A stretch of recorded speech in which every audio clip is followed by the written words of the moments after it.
All right, guys, Mike here from the Wellness Bucket, and today I'm big time fired up, excited to say the least, to be chatting with Chris Brogan. And Chris, I have a formal, I guess, a little description of you. I mean, I could have about 3 pages for you, but I'm going to keep it short. And I'm actually going to read from the page because there's too many accolades here for me to leave out. So let me just quickly, if you don't mind, Sure. introduce you. Chris, you are the CEO of Owner Media Group, which provides skills for the modern entrepreneur. You're also a highly sought after professional speaker and a New York Times bestselling author of nine books. And I believe, if I'm not mistaken, you're working on your 10th one right now. Is that right? That is correct. In fact, I was a little bit late picking up because I wasn't paying attention because I'm writing. So. No worries.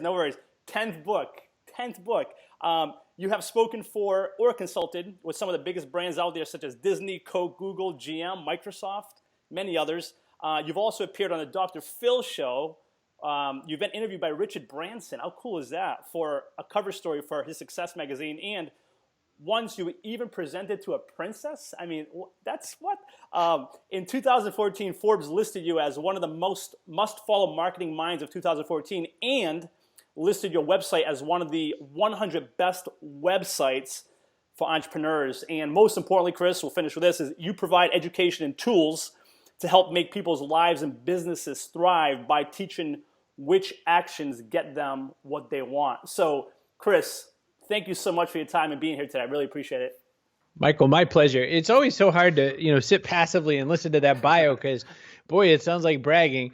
But, you have to write those kinds of things when people ask you those kinds of questions. And whenever I'm at a conference, for instance, people are always like, why should I listen to that weird looking dude?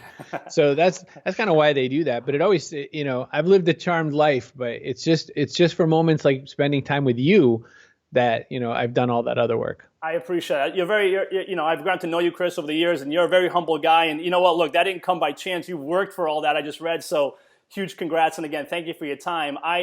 I'm big time excited today, Chris, because for a lot of reasons. One, it's always cool to connect with you, but more so the biggie is like at the Wellness Bucket, big believer in, foundation of healthy mind, healthy body equals healthy business. And that's what we believe. That's what we stand behind. And you're one of the best I've seen do that, Chris. You have a lot. I mean, I just read a little snippet of your life. You have a lot going on. You're one of the best I see being able to be productive, still manage his health. And I say that because I follow you on Instagram, Facebook, and you always have these little snippets of you at the gym, walking around. You just always, you make sure health is a foundation. And which leads me to my very first question. When it comes to writing a book, you've written 9 now. When it comes to running a business, a successful one, as you've done, traveling all over the world, presenting to the people, to companies, to princesses. What is like one strategy? I'm sure you have several. What is one strategy, Chris, you turn to stay focused, to complete what some might find as a daunting task or a goal? What is that one strategy for you? Everything looks huge when you haven't worked your way up to it, right? When someone says, I think I'm going to run a marathon and they're sitting on their couch, that seems like a lot, right? So, I mean, it's the same in every single thing, though. When the first time I took up running, if you ever meet me out and about, you're like, wow, that guy's pretty fat for a guy that goes to the gym all the time. But I was fatter. I was in much worse shape. And when I decided to get healthy, it was like a switch went off. And I said, I think I'm going to go get healthier. And when I said I was going to run, I had always said I would never run from anything besides maybe Godzilla. Like I had this plan in my head. If Godzilla turns a corner, I'm going to go for it because I want to live. And that was it. So when I took up running, I had skipped gym class on those days and everything. So I ran and I had one goal, just get to the phone pole. If I get to that next telephone pole, I'm going to walk and wheeze and try to spit out what parts of my lungs come out till the next phone pole. And then if I can almost breathe and my eyes aren't crying, blood tears, I will run to the next phone pole. And then I'll walk the next one. And I did that until I ran out of phone poles because I took up trail running, which was stupid, right? Because then I didn't have anything to measure against because trees are a lot more ubiquitous. So that's how I did it. And then I signed up for my first 5K. And when I crossed the line, you would have thought I was Michael Phelps. I was like practically the last guy. I finished the thing and it was like 45 minutes for a 5K. That's like that's 3 5Ks for somebody, right? But I crossed and I was a big fat guy. And I was like, okay. And then I did like a 4 miler and a 5 miler and then whatever until I got to say half marathon distance, all trail running. And then I got to a trail marathon. And even then, the trail marathon is 26.2 miles as a marathon is. But it was actually a 50 miler. I just did the half distance of 26.2. Only. Right. And I felt like a god. Again, slow as hell. Like, there could have been like crickets and stars in the sky by the time I was done running this thing. But I had so much fun and I got it done. That is the answer to the question. The question is, you start at the foam pole with everything you're doing, writing. So I'm on my 10th book. I write 2,000 to 4,000 words a day, which is 8 or 9 written pages a day, which turns out to be like 12 to 20 printed pages in a book, right? How did I start? I started by writing 300 words a day, and then 500 words a day, and then whatever. So all of it requires just building up some habits. And 2 things that come out of that, Mike, and I know you got 100 more questions, but No. 2 things that come from habits is, if you do 20 habits at once, you're going to do nothing. And if you do, one habit really good for a little while, it's going to make you feel confident enough that you can take on the second one. If you fail too early at too few, lots of weird things, you go, I don't even get the point, and you quit again. So that's kind of how I did it. And again, I am the least, I look so accomplished, but I'm the least likely to have done any of the things that I've done. I just lucked out by doing the hard work. Jefferson, I think, said that every day the harder he works, the more lucky he gets, or whatever. I was just gonna give you that credit. You said, "Hey, I've just been lucky." Well, yeah, you've also worked your tail off, so that's why you've been as lucky as as you have. Chris, I absolutely love that, man. Some people actually call it, I don't know, I forgot who says it, maybe several, but they call it, hey, just chunk it down. Sometimes the goal seems so big. I remember when I ran my 50 miler, it's like, just thinking about it, even still today, freaks me out a little bit. But I just kept telling myself, kind of like you did, Chris. It's like when I was out there, just, hey man, run to that barn down there and then run. I just kept chunking it, smaller goals. If I thought about the 50 miler, man, that still scares me thinking about it. So I love that strategy. Now let me ask you this, because you've done a lot, man, and you're still doing a lot. And it's safe to say entrepreneurship is fun. It can, there's a lot of fun and cool stuff about it. It's also, there's a lot of not so fun things. And, I have here fear, doubt, anxiety, stress. I know that comes with it, especially when you're writing books and putting out courses. What do you do, Chris? Because I know I experience those sometimes, even almost every day, it seems like. What do you do? What do you do? Maybe one strategy. How do you handle those, on a day-to-day basis? What's your strategy? I wrote a book about this called It's Not About the Tights, which is stealing from Armstrong's book, It's Not About the Bike. And the idea was that anybody could be a superhero. You don't really need superhero tights, because I would look really weird in them. So the idea is that you need a cape, though. And the word cape is an acronym. It stands for confidence, acceptance, permission, and execution. And then I cheat and turn the permission into practice. Because like I said earlier, if we develop habits, we're going to do better. So confidence, small wins beget big wins. I just said it. If we do like 20 habits and we fail at them all, we're going to blow it. If we do one habit really good for a little while, we're going to go, hey, I nailed that. Like I should go nail this other one. And so the way I deal with fear and doubt and all that sort of thing is I always, and people, it's so funny. There's all these don't quit. You go to a gym and you can't not find a shirt that says don't quit. First off, by the way, I hate phrases like that, because I see 2 negative words on a shirt. I see don't quit. Oh, wow. I should quit. Wow. That's all negative language in my head. So program your head to look for good words, so I say win, go forward, little steps. 50 miler, when I did all of my running, I had this one thing I kept saying, which was dig in and push. Wow. Right? Just turn the feet over. That's all I said, because if you just thought in your head, like you said, 50 miles is a really long way, but if you just look down, all you got to do is make sure your feet are still moving. Right. All you got, right? So confidence comes from small wins begetting big wins. The more little wins you get, you can bucket them all up. I suffer from depression, which, it doesn't hit me all the time, but when I go through a bout, it's me in the bed, baby. Bathing isn't interesting. I love food anyway. I wish I was one of those depression guys who didn't eat, because at least I'd lose some weight, but it don't work that way. So getting out of bed is a win for me. Getting in the shower is a win for me. Maybe combing my hair, right? So that stuff happens. But once you start building those wins, then you're like, oh, well, I'm a little better today. I think I'll vacuum or whatever you're going to do. And then I'll hit my work stuff that I put off for a year. So confidence, then acceptance. So acceptance this is one of the ones where people mess it up all the time, Mike. Acceptance is not, this is great, I'm so happy with it. Acceptance is saying, this is where I am right now.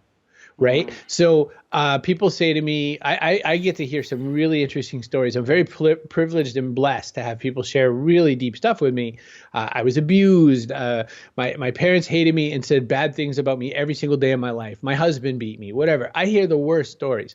I have a debilitating disease. I can't do. One of my friends, John, is in a wheelchair and he can move parts of his face and his mouth. Period. Have a nice day. Can't move anything below that. Multimillionaire. And why? Because he is a master of acceptance. Here is where I am. Acceptance doesn't mean approval, right? I was sexually abused as a kid and it's wrecked my whole life. I accept that I have that and I'm going to go forward. Now, none of those things were me. I wasn't sexually abused. I had a great life. But you accept where you are. And you can't know where you're going to go if you don't already have yourself. If you're still deluding yourself, I need to get back to high school shape, no, accept that this is the body you got right now. And I'm going to move myself forward in wellness because I know that I want to get to here, which isn't back there, right? Acceptance. Yes. Permission. Mike, it is amazing how many people are waiting for the permission fairy to come down and tap them with a wand. I'm looking around my desk and I can't find a permission wand. Here we go. You have permission now, okay? I've just knighted you. You are now your own permission fairy. People wait around for someone to say that they can be great. I took action every step of the way. The other side of permission is like initiative, right? Initiative is just going out and doing something. You know how you get a sale? You go up to somebody and say, hey, what do you think about this? I watched a video years ago, Gary Vaynerchuk, saying, how would I ever get sponsors for my podcast? He was answering a question. He calls up, he just takes a phone book. I remember when there were phone books. He takes a phone book out. He looks up a beer store. He says, this is a pretty big beer store. He calls it up. He says, hey, I do a podcast about beer. I'm wondering if you're interested in a sponsorship. The guy goes, oh, I'm interested. He didn't say I'm Gary Vaynerchuk. He didn't say anything. Wow. 2 sentences later, the guy's like, well, what do you want? Right? Wow. That's permission, right? You grant yourself the permission to say you could take the action. And then the fourth is execution, because you and I both know a lot of people who are thinking about writing a book, who are thinking about running a marathon, who are thinking next year I'm going to get healthy because I already blew it on January 4th, so I might as well wait a year, right? So execution, it's like having the most incredible car in the world with no tires, no wheels. Like if you don't put it to the ground, you're not going to do anything. And so we need to execute. So that's CAPE. And then, like I said, the P in permission turns into practice, which is if you don't do it every day, if you rest on your laurels, if you look back at, the glory days, you're dead, right? We both know lots of formerly famous people who are kind of like picking their butt and, doing denture commercials now because they just didn't keep moving, right? They didn't innovate. They didn't say, all right, well, I got that award. I'm going to go get another award. How's a guy like Michael Phelps get to put a gold – he has like armor on his body now because of all those wins. That is not somebody who says, I got my gold. You and I will never have a gold medal. We'll never have a silver or a bronze. We'll never qualify for U.S. Olympic team. This guy got a bag of medals, said, and he's going to go do other stuff. He's not quitting. Sure. He's just not going to swim anymore for a little while because he figures he's got that one nailed. So that's how it works. CAPE, confidence, acceptance, permission, execution. That is, Chris, that is probably one of the most powerful concepts I've heard in a very long time. And I know I've heard it from you. You had mentioned that, I'm a part of your newsletter group, and I remember hearing that from you, and it was powerful then, and you just reiterated why it's so powerful. I love what you said in there, the acceptance. Acceptance does not equal approval. You can accept it and move on versus just staying in that same spot over and over and over again. I love the whole thing, but that's just so big. And I want to point out one thing you said at the very beginning, which is so cool. You said, don't quit. It's perspective is everything. It's you look at that and you say, hey man, those are 2 negative words. And I'm very similar. Whenever I look, I use this, Chris. It's like, sometimes they say, hey, what's the worst that can happen? Like, I don't want to ask that question because what's the worst that I'm asking myself? What's the worst that could happen? And I'm focusing on the bad. I'd rather ask, hey, what's the best that can happen? And focus on that. So it's just interesting how these little tweaks, little perspectives, acceptance is not approval, focusing on, like what's the best that can happen versus the worst. It's just like these little mind shifts, if you will, that make the biggest difference. So thank you for sharing the CAPE. I mean, that's solid. Chris, question here. When it comes to a funk, whether it's business, whether it's even fitness funk, we all go through them. Even myself, sometimes people think that I'm invincible. Oh, you're always up. No, it's BS. It's like I'm not. sometimes I have my funks, man, and sometimes they last longer than others. And perhaps I'm thinking you have them as well. What do you like? What do you do, Chris? Whenever you're in a business funk or you're like in even a fitness funk, health, going to the gym, working out. What do you do? Like, what's one thing that you do to get yourself out of that funk? What's your thoughts? So movement is life. That is an important thing I learned from various military special operator communities. That's what I learned from survivalist type things. And that's what I've learned from my own experience. So movement is life. So when you're in a funk, you've got to take some kind of action. And movement, I literally mean it in two ways. I mean, literally move. Like when you're in a funk, go to the gym. Squats and coffee fix a lot of things that are wrong in life. Right. So I have a delicious Yeti thermos stuffed full of coffee right here. Squats more than almost any other exercise. I mean, everyone has their favorite gym exercise or whatever. But if you can't do squats with weight on your back, then just do your body weight. If you can, grab a dumbbell or set that a kettlebell and do a goblet squat. I got a backpack full of armor that is, rucking sack, and I could do squats with that, right? You could lift anything in your house on your shoulders. Grab your kid and squat down, get those, that butt below the knees kind of action, and you do a bunch of those in a row, and everything opens up. I don't know if it's physiological, but I think there's a spiritual thing. But there's something about I am down here and the weight of the world is on me, and I'm coming up anyway. And I'm down again. Oh no, I'm down again, and I'm coming up again. Right? That's life, right? People think when they look at me and they say, "Oh, you're really successful." There are days I can't pay my bills. There are days when I don't have enough money. What do they say? Too many days and not enough paycheck or whatever it is. I have days where I'm like, oh crap, I gotta really buckle down here and get it done, right? Because when you run a company, when you got employees, when you have things to pay for, infrastructure and that sort of thing, sometimes you don't pay yourself. Sometimes as an owner of a business, you go, I guess ramen noodles look good, right? So squatting, physically, literally squatting and coffee because it's a drug, and squatting because again that analogy as tied to the physical motion is I'm coming up again, I'm going to rise again. Right. So, and it's fitness and it's cheap. So that, and then the other thing with regards to movement is take shots. Right. So if you are not, my daughter was telling me, my daughter is a lesbian and she's only 14. So she's just thinking about her dating life. She hasn't really, acted on it too much yet. And she goes, well, how am I going to find a girl? My school's only got like 55 people, and I either don't like the ones that are there, or they're not lesbian, so they're not in the boat. And I said, well, it's a great question, sweetheart, because it's not going to get solved in your bedroom. Maybe on a chat app or something like that, you can meet a couple people, but you got to go put yourself somewhere where you're going to find some people, right? Absolutely. Business is the same thing. When we are down about business and life, we go into our cave and we hide. And I say to people all the time, especially when I used to travel all the time, I used to say, I keep looking around my desk for bags of money and there's none here. Like I got to get out and get them. Like I got to go find my bag of money and it is not in this desk. I checked, I looked, and there's a bar of soap right over here. So I got a bar of soap. I don't have money because I was doing a review of soap. Not that I don't have soap at the desk, Michael. That'd be weird. So to get out of funks, to get out of fear and all that kind of thing, to move back when you're done, squats and coffee, and you got to take more shots. You got to take more shots. The difference I tell a lot of people is I take 100 shots and I fail 98 of them. I miss 98 of my shots. And video games taught me that, by the way. My gamer tag is bad aim, bad jokes, because I can't shoot a dude. Like I can be standing right across from him and he's just going to kill me every time. Right. So, but if I take 100 shots, I'm going to kill a couple dudes. And so it's going to work. So that's life, right? That's business. So I take 98 shots more than you do.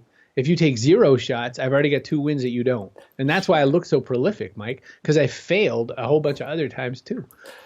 Chris, I love you and your work, man, for so many reasons, but just your honesty and just your upfront nature. It's just so, one, it's awesome. It's just so refreshing. It's funny. It's cool. And I love it. I just love your openness, your honesty, and coffee and squats. That could just be a book right there, man. That just sounds so cool. And I agree with you.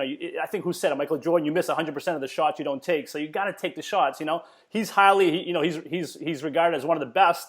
But no one looks at the shots he's missed. And if you looked at it, that guy missed a bunch of shots, but they all focus on the ones he did make, and therefore he's the greatest. And like you said, hey, everyone notices the shots I do make, but they forget about the 98 that you took that you missed. So thank you for sharing that. I really appreciate that. Now I want to ask you this, right? Because you do miss you miss 98 shots. I miss some. If people who are going for it, they're gonna miss. It's part of it. So What keeps you going though? Like what keeps you, that's my next question. Like what keeps you motivated, Chris? Because it's so much easier. It's sometimes you miss a bunch of shots and you just pull back. Like what keeps you motivated? Like I don't want to be cliche-ish and ask, hey, what's your why and purpose? But what motivates you? What keeps you going? It's 100% the most, this is where everyone falls down, I think. This is where everyone gets it wrong. So, I mean, if I had a yellow highlighter, I would rub it all over both our faces and be like, pay attention, you bastards. We look at our belly button in those times instead of looking out to who can I serve. What keeps me motivated is the simplest question in the world. Who can I serve? What can I do? How do I help somebody else? Where can I pitch in? I call it the little drummer boy, right? That song, stripped of the religion. Basically, this king has showed up in town. Everyone's like, oh, crap, there's a king. There's all these rich guys showing up, and there's this little poor dude who can play drums. And he's like, what am I supposed to bring this guy? You got to bring a gift to the baby shower. Like, that's already the mistake. He's a little kid. He doesn't have to bring anything, but let's not pretend. So everybody's like, well, shut up, idiot. Play your drum. And he's like, oh. All right. So all these guys bring Jesus like, gold and frankincense and myrrh and all this stuff. What kind of kid needs gold and frankincense, right? And the little kid shows up. He plays his drum, and Jesus is like, "No, that I get. Like I'm a baby. Clang, clang, clang. I'm in. Let's drum, dude." Right? That's the little drummer boy. What can I bring to this picnic? Right? How do I bring something that no one else has? So when I am down, when I am miserable, when things are not moving, I gotta bang the drum because I'm thinking someone out there needs something. I told you my buddy John Morrow.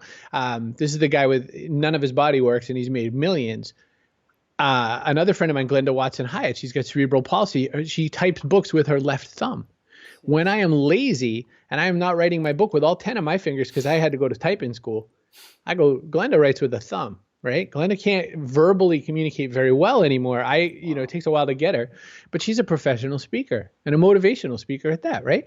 So if these people are out there, why are they out there? The same reason as me. They're serving someone who thinks they can't and who thinks that they're at the end of their rope. I had an 86-year-old person say to me the other day, thanks for helping me. I'm publishing my first book. And I was like, oh, I didn't know I was helping you publish your first book. And they were like, well, if you could do it, I could do it. That's my favorite, awesome. Right? You were talking about, me being humble and all that. I think that my biggest legacy to business, if I were to like have a plaque of me in bronze with my arms on my chest or something, and looking awesomer than I ever did in real life, underneath it, it'd be like, he proved that any old schmuck could do this, right? Like that's my lasting legacy is that anyone could do it if Brogan can do it. And so I think that that's what you bring in those moments. What we do wrong to circle back on that is we look at our belly buttons. We're like, I must not be good enough. I am a bad person. I am in a funk because I am no good. What is it with me? What have I not communicated about me? I'll give you a magical secret that'll make you depressed. No one cares. No one cares if you suck. They care, did you help them go forward, right? This company, the soap product is this company called Skinny & Company. They were curious to know what my review was going to be. And I was like, well, I don't know. I don't use beauty products, but these are all cool. And they wanted to know my take on them, right? That, there's that joke, enough about me. What do I think about me or whatever? Or what do you think about me, right? The whole world is waiting to have you solve their problem, right? So if you're in a funk, go fix their problem. Sure. I mean, we learned this from the philosopher Rob Van Winkle in the late 80s. If there's a problem, I'd solve it. Check out The Hook while the DJ performs. Yes, I love that, Chris. It's all that. What do I want to call it? Just that philosophy. I buy that 100%. I live that philosophy in the same way. When people ask me, "Hey, what keeps you going?" I'm the same way, man. I'm out to serve others, and if I can serve others, then yeah, at the end of the day, I serve myself. But it's like you say, and to be honest with you, it's physiologically. It makes us feel better. Like whenever we help, whenever we serve, whenever we make someone feel good, it actually physiologically, it actually changes us inside. Like our bodies change. It gives us, just to keep it simple, it gives us like the happy hormones, whatever it may be, dopamine. That stimulates in our bodies. So there's actually a physiological response. So it's not just a physical response, it's actually an emotional response that we get when we help others. So I absolutely love that. And I forgot who said it, Chris. They say, hey, if you're not making someone else's life or lives better, you're wasting your time. So I'm such a fan of that. I live by that. And anyone watching this, I highly suggest, hey, listen, if things aren't going the way you want, start looking to serve more. And I think that's gonna change the game for you. And I would willing to say it will. Chris, let me shift gear. Thank you for that, by the way. That's powerful stuff. Let me ask you this. So now let me switch to kind of the exercise piece a little bit. I want to know from you, do you feel, and if so, or if not, how and why exercise? When it comes to exercise, how or does it affect you and your business and your success? Do you feel like it does or it doesn't? And if so, why or why not? So in the first part, when we talked about habit forming, and small wins, if I get to the gym and I do the stuff I say I'm going to do at the gym, I feel better about myself because I kept a commitment. Making and keeping commitments is one of the most important things we can do in our lives as far as how it appeals to our own development and other people's development. So if we cannot make the commitments keep the commitments we've made to ourselves, how well are we going to do with other people? Like if we're already, if we're cutting ourselves off at every turn, there's that. Second, physiologically, I know the differences. When I was out touring as often as I was on a plane like almost every 3 days, literally in 2010. And my body really started to want to break down. You can only eat so many steak dinners. Everyone wants to drink, and it really is like every night's a party kind of a thing. And it wasn't like I was saying, I can't wait to go out and drink with these guys, but I was at their annual event or their big summit or their whatever a bunch of times in a row. This was their once a year, but it was my once every 2 or 3 days, right? So it was a horror show. And so when I decided to really pick it up and get going again, of course, I had to change my dietary habits. I had to change, I'll think I'll have soda water with lime. It looks like liquor. Who's going to know, right? And I do a lot of that. Or I hold that wine glass for a lot longer than anybody else or whatever. And that's the one side. On the movement side, on getting fit, on not even getting fit, but even just going there and moving plates up and down. I love lifting weights. I'm not much of a runner anymore. I did a Spartan race with my fiance in 2009 or what did we do? 2014 or 15. Loved it to death. Had a great old time. It was September 2015. And what all of those things did for me is they allowed me to take a small goal and reach it. It allowed me to appreciate the simplicity. One thing that happens in business too is we try to get a little fancy sometimes, right? Like it's not working. I need something better. I need something different. By the way, this is me 100% of the time in my gym routines. And by the way, I get slapped every time because if it's not a squat, a deadlift, a bench, or a back thing, because I can't really do chin-ups very well, but if I could, I would just do those all day. I would do just those 4 movements pretty much and some burpees and call it a day, right? It all comes back to, for instance, if you're deadlifting, when I was deadlifting, I used to wreck my back all the time. And I was like, oh, well, I'm an old guy. I guess I shouldn't really do deadlifts. And then I had this older guy, he was like in his late 60s, come up to me and go, can I offer you advice? And he goes, I hate being that guy offering advice. He goes, I never do this. I just want to help you. And I'm wincing over here. Can I help you? And he goes, yeah. So he says, you got to kind of get your hips under the bar a little bit more, and you got to straighten your back a little bit more, and you got to look up just a little, and you're kind of trying to go straight. What you're doing is you're at this kind of bent posture, and then you're kind of levering the weight up like this or whatever. So there's all this kind of movement with your back. Your back's not going to like that. He goes, if you get it like this, then we're all going to go a lot better here. Get your hips under it.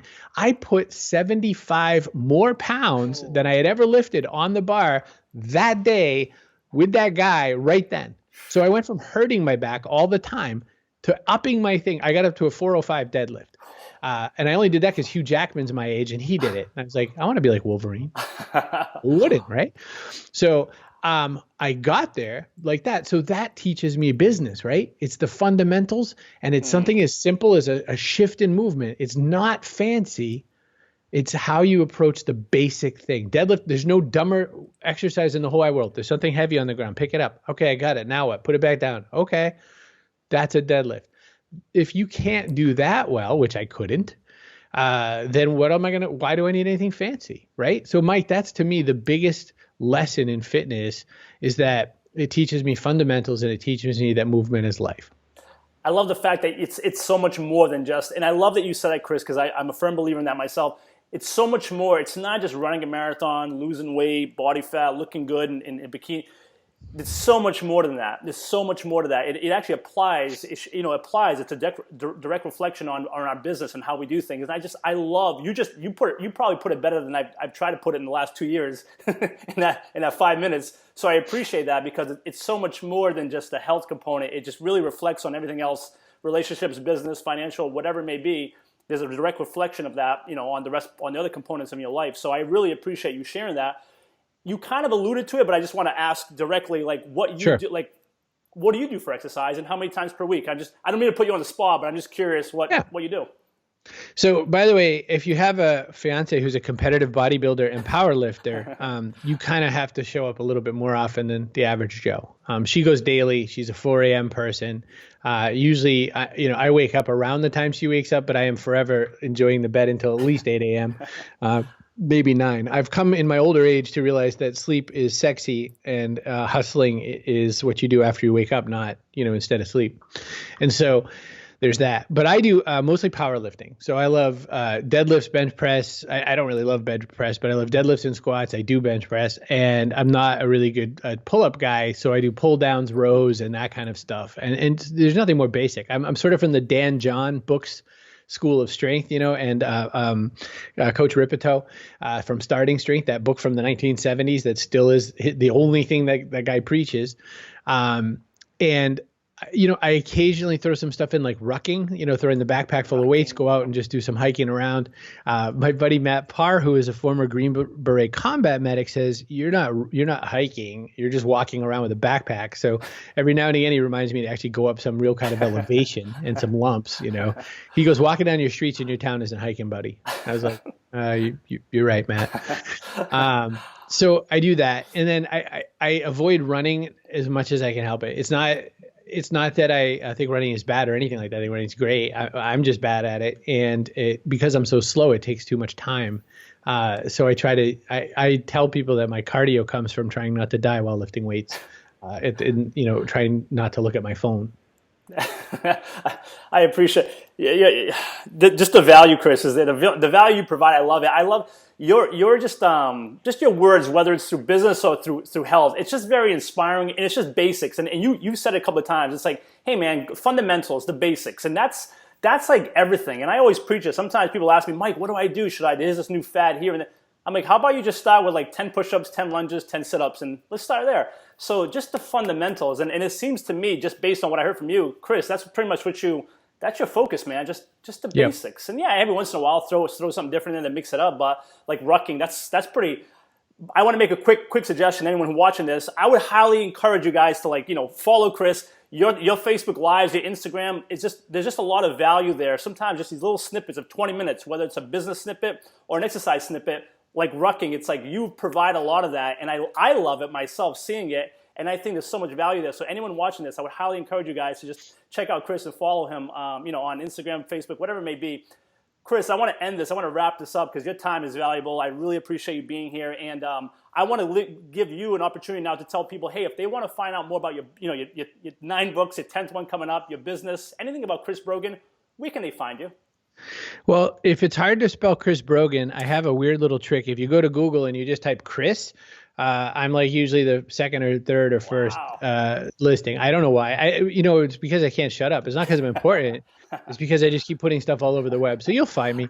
And then what I always ask people to do is grab my newsletter, because I think that out of anything that I create, that's the one where, number one, you can hit reply and just talk right to me.